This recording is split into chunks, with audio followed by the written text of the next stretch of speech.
Mom sells baby's crib. Buyer returns and tells her to look in the trunk. Ricky watched while his wife inspected the crib he'd bought. He thought that she was being too critical of his purchase, like always. Then he heard her let out a cry of terror that would fit right into a horror film. Ricky sprinted over to his wife to see what the matter was, but when he saw it, he could see why she shrieked. He could feel his pulse start to race. Valerie Smith was extremely happy when she found out that she was with child.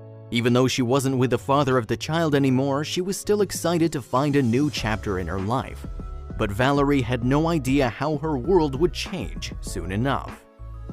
A year after her pregnancy, Valerie needed money, and so she decided to clear out some of her clutter at the same time. She had a yard sale, and amongst the things she looked to sell, she noticed her crib in the corner of the room. She knew it was time to sell it. She posted an ad for it online, but she had no idea that there was a detail about the crib that was truly horrifying.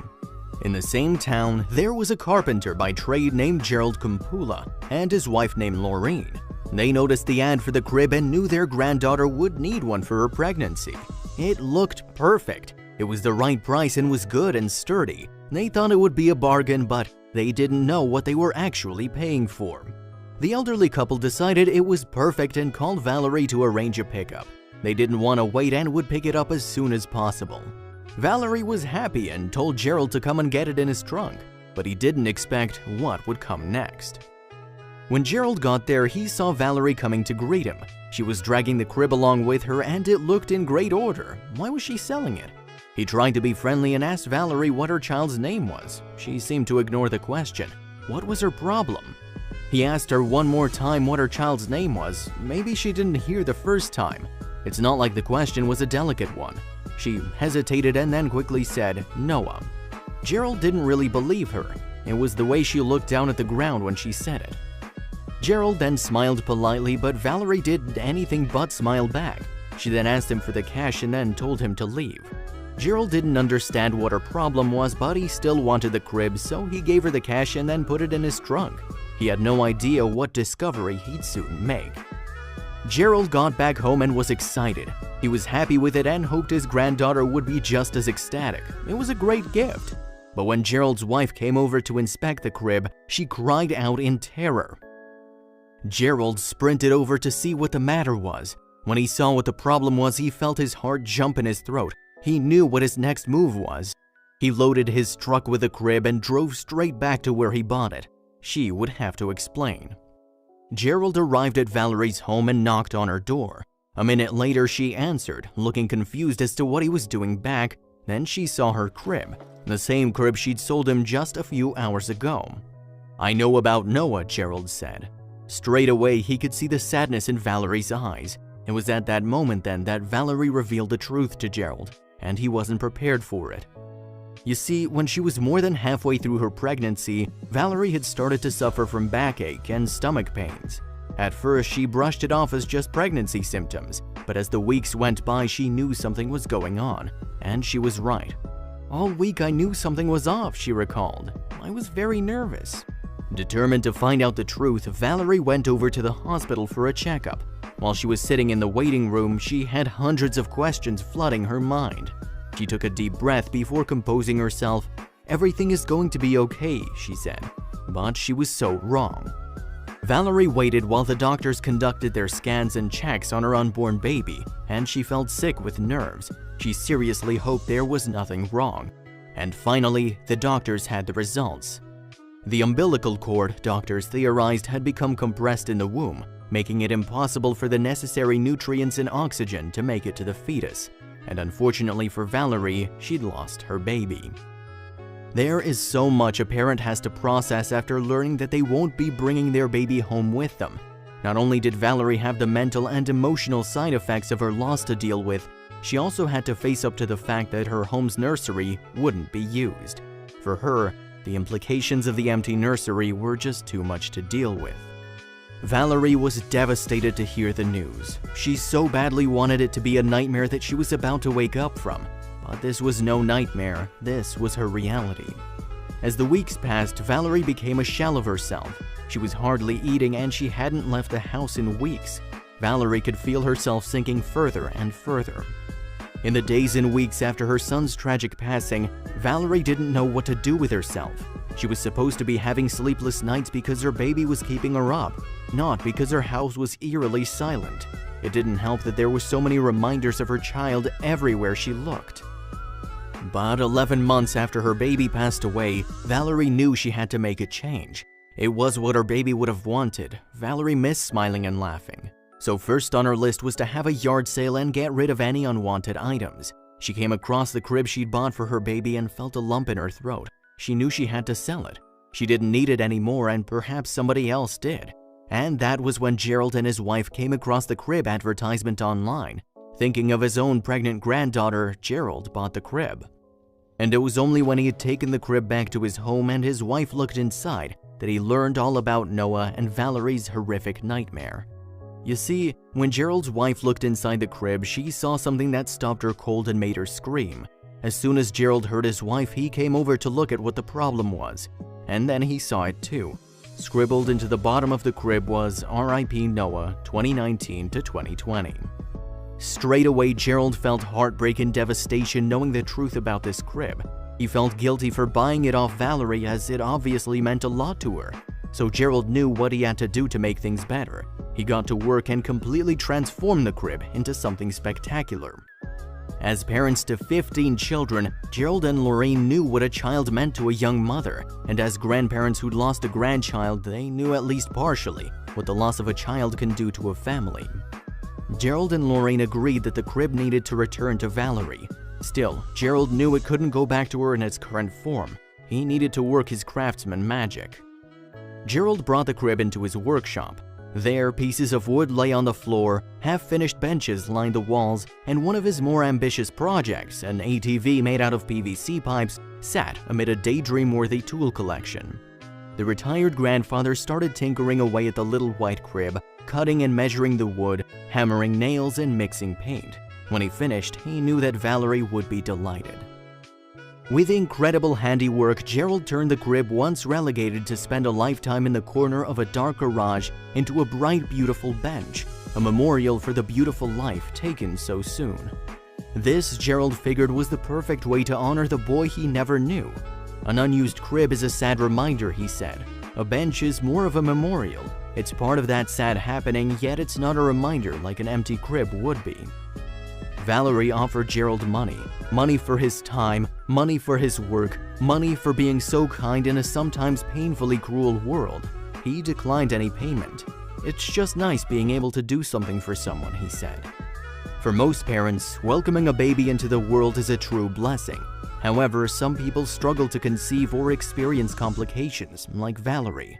Sometimes, the services of a surrogate are called on. And for one woman, being a surrogate seemed like a great idea. However, this surrogacy quickly got messy, and for reasons no one could have fathomed in their wildest dreams. Jessica Allen was your average American woman. She was happily married with 2 beautiful children, but darkness loomed over the couple. They'd recently moved into a new home, however the house ended up costing a bit more than the pair could afford. As such, Jessica made a drastic decision. One day, she saw an advert for people seeking a surrogate. When Jessica saw the compensation, she didn't hesitate to call the couple.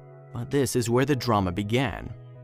Being a surrogate mother can take a lot out of a woman emotionally. When Jessica made the call to become a surrogate, her family weren't sure of the choice. Her husband was unsure of whether she would be able to sever the emotional ties. However, Jessica reasoned that she was in a sound enough headspace to deal with that when it happened. But she had no idea just how emotionally attached they'd both become to the baby. Wardell was not pleased with the developments, to say the least. Even though she swore not to get attached, he knew his wife. She loved their 2 children fiercely, and he worried about the bond she'd form with another child. Furthermore, he was not too pleased about the fact that they would not consummate until she was officially a pregnant surrogate. But when Jessica did fall pregnant, the first ultrasound visit left the whole family gobsmacked. Jessica went for a routine check as per usual, but that day there were surprises waiting for her. As the doctor performed the ultrasound, he noticed something odd. He picked up on 2 little heartbeats, furiously fluttering away. When he told Jessica, her jaw nearly hit the floor. She walked out dazed. As she phoned the couple to let them know, she beamed with excitement. The couple Jessica was caring for agreed to an hour's worth of bonding time post-birth. This would allow Jessica to properly say goodbye to the little life she'd carried for 9 months. Jessica was incredibly grateful for the opportunity. She'd grown fond of the babies. She also couldn't believe how quickly 9 months had flown by. It was a bittersweet ending to a surreal chapter in her life, but when she gave birth, everything changed. When Jessica gave birth to the twins, she noticed something peculiar. Something about one of the boys' faces just did not seem to match up. Jessica quickly brushed the thought aside and continued to enjoy her bonding hour.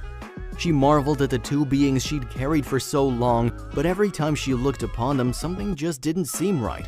When the hour was up, Jessica hesitantly handed back the babies, but in her heart she knew something was just not right. Against her better judgment, Jessica said farewell to the twins. This was difficult at first, but after a few days things started to look up for her once more. She'd done something remarkable and that made her feel good, but this feeling wasn't to last. One evening, Jessica was preparing for bed. Suddenly, her phone flashed. When she read the message, her heart dropped. The accusatory message was accompanied by a photograph. The more Jessica studied it, the more her fears bubbled to the surface. All in one sickening instant, the realization dawned on her. How had she not seen it before? What Jessica didn't know was that she was about to begin the battle of her life. The message glared back at Jessica. It read, "They're not the same, right?" It turns out Jessica wasn't the only one perplexed by the twins. A shockwave jolted through her as she realized the horrible truth. But before she could recover, another message came through. This time she was asked a poignant question. The second message read, "Have you thought about why they are different?" Jessica knew the truth in her heart already and was relieved she was not alone. But this didn't make the revelation any less painful. In fact, it made it worse. Jessica braced herself for the blow she knew was coming, but how was it possible? What had she done? One of the babies shared a striking resemblance to her husband Jasper. Her hands started to shake as she thought about the implications, but she brushed her fears aside once more. She didn't even want to think about the possibility that her worst fears were based on reality. There was only one thing to do. She had to know. Jessica and the new mother continued to chat over the phone. The women were discussing what to do now going forward. However, in the backs of their minds, both knew there was only one solution. As the call ended, a DNA test had been called for. This left Jessica in a whirl of confusion. Her brain worked at 1,000,000 miles per hour, playing out all the possible scenarios. But when the tests came back, all of Jessica's worst fears were confirmed. The DNA test confirmed Jessica's suspicions, and the sheer gravity of what she'd done hit her like a ton of bricks. It was any mother's worst nightmare, and it was happening to her. The realization of what she'd done was almost too much to bear. She'd unwittingly given her own child away. The DNA results left everyone in utter awe. Turns out, one of the twins was actually the biological child of Jessica and her husband. People could not believe what they were told. The twins were a medical anomaly. Once the surrogate couple's embryo had been impregnated, Jessica continued to ovulate during pregnancy. As such, she and her husband were able to conceive while she was carrying. But this is where a ton of problems began to surface. At first, Jessica and her husband were overwhelmed with the news. They were already in a financial bind. But luckily, the surrogacy money would tide them over. Then the excitement kicked in. They had a baby. But this was short-lived. The couple who had what they now knew was their own baby dropped some devastating news. When they began discussions about getting their baby boy back with a surrogate couple, they mentioned that Jessica would have to buy their child back from them. They could either reimburse them the $22,000 they had compensated her or go through the legal adoption of their child, and that's when things got ugly. The couple began to point fingers. They accused Jessica of not following protocol when conceiving, but she swore she had waited until she was declared pregnant before her and her husband consummated. But the couple grew more and more agitated. They made remarks about how she wouldn't see her son again if she didn't pay up. This sent Jessica into a spin. But then the truth about their approach came out. The surrogate couple revealed that they were being influenced by their lawyer to heckle Jessica for payment. Their lawyer had been spinning stories about Jessica to them. He told the couple Jessica had been threatening to sue them for custody of her son. Turns out, Jessica had never even considered a suit against them. All she wanted was her miracle son Malachi. But there is a happy ending to the story. After much deliberation and one unhappy counsel on the surrogate couple's side, Jessica got her boy back. Now her husband Wardell and their 2 older children could welcome him into their homes.